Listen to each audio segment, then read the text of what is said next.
चांद से टकराया रहस्यमयी रॉकेट, बन गए 2 गड्ढे। नासा के वैज्ञानिक भी हैरान। खुल गया चांद के अंधेरे हिस्से का राज। मौजूद है 6 लाख करोड़ केजी जमा हुआ पानी। सुनने में कुछ अजीब सा नहीं लगता है? और ये खुलासा हुआ है हमारे चंद्रयान 3 के जाने से पहले। वैसे जो है ये बात है 9 अक्टूबर 2009 की। एक 2 टन वजनी रॉकेट चांद की सतह से 9000 किलोमीटर प्रति घंटा की गति से टकराया। इतनी आग निकली कि चांद की सतह सैकड़ों डिग्री सेल्सियस गर्म हो गई।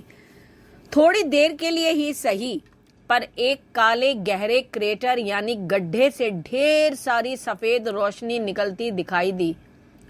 इस क्रेटर का नाम है कैबियस। रॉकेट का क्रैश होना तो कोई हादसा नहीं था।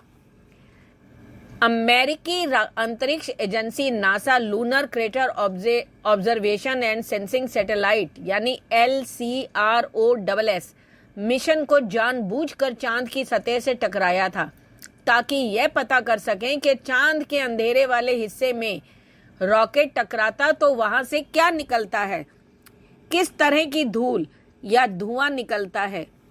नासा का ही एक दूसरा अंतरिक्ष यान रॉकेट का पीछा कर रहा था, ताकि टक्कर के समय की तस्वीरें ले सके। इसके अलावा नासा का लूनर रिकॉन्सेंस ऑर्बिटर दूर से सारे नज़ारे का जायजा ले रहा था। जब वैज्ञानिकों ने दोनों ही अंतरिक्ष यानों की तस्वीरों को देखा तो हैरान परेशान हो गए, क्योंकि उन्हें चांद की सतह पर रॉकेट की टक्कर से उठी धूल में 155 किलोग्राम पानी का भाप दिखाई दिया, जो कि चौंकाने वाली बात थी। वो पहली बार था जब चांद पर पानी मिला था। नासा के एमएस रिसर्च सेंटर में LCROSS के प्रिंसिपल इन्वेस्टिगेटर एंथनी कोलाप्रेट ने कहा कि यह एक हैरत अंगेज नज़ारा था। हमने सभी तस्वीरों को कई बार जांच किया, हर बार वही नतीजा था। एरिज़ोना स्टेट यूनिवर्सिटी के प्लानिटरी साइंटिस्ट मार्क रॉबिन्सन कहते हैं कि ये बात सच है कि चांद पर पानी का कोई स्रोत या खजाना नहीं है। मार्क रॉबिन्सन ने कहा कि वहाँ वायुमंडल नहीं है, पर्यावरण बेहद एक्सट्रीम है, कहीं से भी पानी के बनने और टिकने की उम्मीद ज्यादा नहीं रहती। हालांकि 25 साल पहले जब एक अंतरिक्ष यान ने चांद के ध्रुवों पर हाइड्रोजन की खोज की थी, तब यह भी संभावना जताई गई थी कि वह बर्फ जमी हो सकती है। LCROSS ने इस थ्योरी को प्रमाणित कर दिया। जर्मनी स्थित Max Planck Institute of Solar System Research के साइंटिस्ट वैलेंटीन बिकेल ने कहा कि पूरी जांच पड़ताल के बाद पता चला कि चांद पर 6 लाख करोड़ किलोग्राम पानी मौजूद है। इनमें से ज्यादातर हिस्सा चांद के दोनों ध्रुवों पर उस हिस्से में है जो हमेशा अंधेरे में रहता है, जिसे परमानेंटली शेडेड रीजन्स यानी PSRs कहते हैं। यहाँ पर कैबियस जैसे क्रेटर हैं, जहाँ पर सूरज की रोशनी कभी नहीं पहुंचती, वो हमेशा अंधेरे में ही रहते हैं। जॉन्स हॉपकिंस यूनिवर्सिटी के अप्लाइड फिजिक्स लेबोरेटरी की प्लानिटरी साइंटिस्ट पार्वती प्रेम ने कहा कि कुछ PSRs तो प्लूटो से भी ठंडे हैं। इसका मतलब ये है कि वहां पर बर्फ जरूर होगी। ये जिस इलाके में है वहां पर उनके पिघलने की संभावना भी बेहद कम है, और हो भी नेचुरली है कि वो संभावना कम ही होगी। जब सूरज की रोशनी ही नहीं पहुंचती तो एटमॉस्फेयर वहां का गर्म होगा ही नहीं, तो जब गर्म नहीं होगा तो वो पिघलेगी कैसे, ठंडा ही होगा। ये भी हो सकता है कि उसके अंदर जो बर्फ मौजूद है वो करोड़ों साल से वैसी की वैसी ही पड़ी हो सकता है यहीं से धरती पर पानी के बनने और उत्पत्ति का कोई कनेक्शन हो। यह भविष्य में इंसानों के सुदूर लंबे अंतरिक्ष मिशन के दौरान काम आ सकता है। अगले साल यानी 2023 में, यानी कि इसी साल में, नासा चांद के इन पीएसआर्स की जांच करने के लिए रोबोट भेजने की तैयारी में है। ये रोबोटिक व्हीकल इन क्रेटर्स में आकर वहां की जांच करेंगे, पता करेंगे कि क्या सच में वहां इतनी बर्फ है।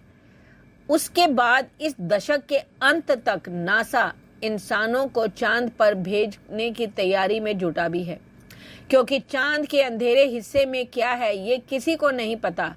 यह एक बड़ा रहस्य है। इसका खुलासा करने के लिए वैज्ञानिक एकजुट हो रहे हैं।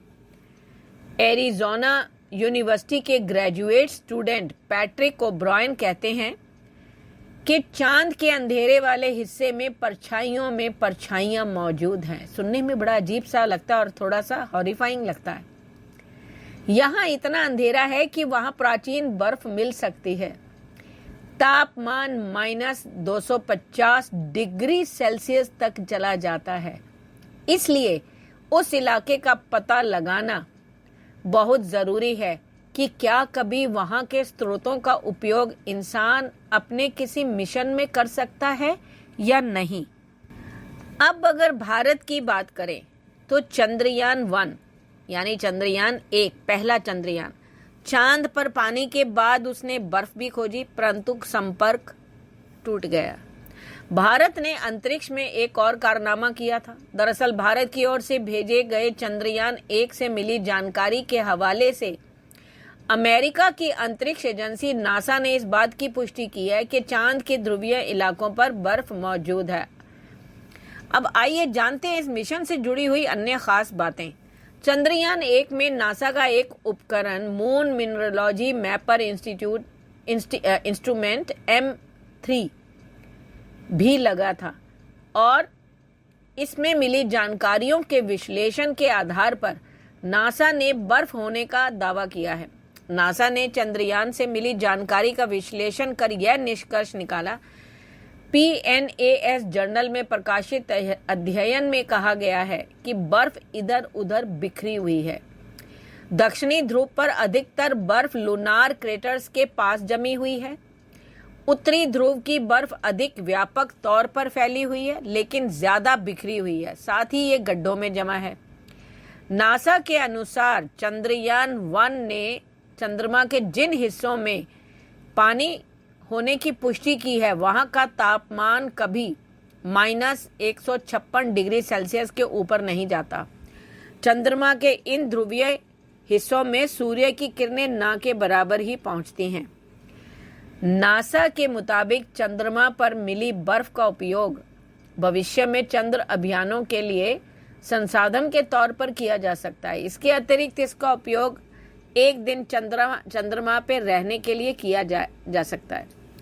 भारत का पहला चंद्र मिशन है जो श्री हरिकोटा से 22 अक्टूबर 2008 को सफलतापूर्वक भेजा गया था, यानी कि LCROSS से पहले। अंतरिक्ष यान चंद्र के रासायनिक, खनिजीय और प्रकाश भौमिकी चित्रण के लिए चांद की सतह से 100 किलोमीटर की ऊंचाई पर चंद्रमा की परिक्रमा कर रहा था। इसमें भारत, संयुक्त राष्ट्र America, Britain, Germany, Sweden, Bulgaria में निर्मित 11 वैज्ञानिक उपकरणों को लगाया गया था। चंद्रयान 1 के अंतरिक्ष यान ने अचानक 29 अगस्त 2009 को शाम 7:30 बजे रेडियो संपर्क खो दिया था।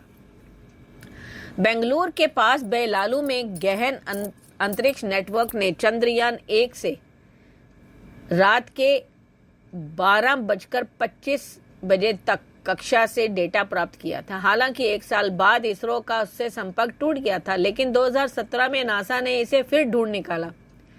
24 सितंबर 2009 को साइंस ने बताया कि चंद्रयान ने चंद्रमा पर पानी की बर्फ होने की पुष्टि की है।